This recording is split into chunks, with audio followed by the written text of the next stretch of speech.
দেখছি নাম লেখা আছে কিনা। সুরাট, সুরাট বলে শাড়ির নাম হয় না। আর ওর মায়ের জন্য হচ্ছে এটাও, ও বলেছে মা ওর মাকে এটা দেবে।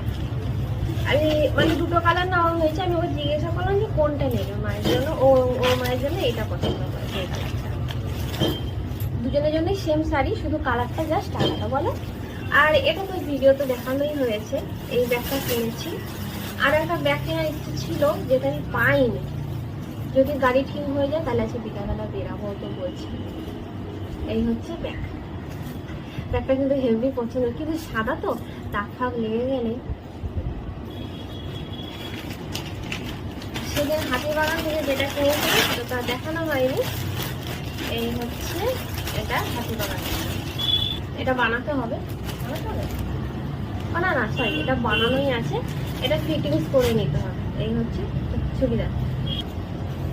আমি চেয়েছিলাম এইটা হিলটা হচ্ছে এরকম হয়েছে, আমি চাইছিলাম আরেকটু হিল চাইতে, মানে চাইছিলাম আরেকটু হিল, কিন্তু যেগুলো আছে সেগুলো আরো বেশি হিল আছে। তো এই জুতোটা নিয়েছি, এখন লাইট। এটা হচ্ছে আমার মায়ের জন্য। আর এই মাকে জিজ্ঞাসা করলাম জুতো নেবে না, মাকে তেমন বেরায় না, জুতো সব পরেই রয়েছে। মায়ের কাছে এখন দুখানা মধ্যে জুতো সেট রয়েছে, পরে না। তো এই হচ্ছে শপিং, পুজোর আপাতত হয়েছে। আর দেখি কতটা কি আচ্ছা, গড়িয়াহাট যদি যাবো বলছি, জানি না শিওর যাওয়া হবে কিনা।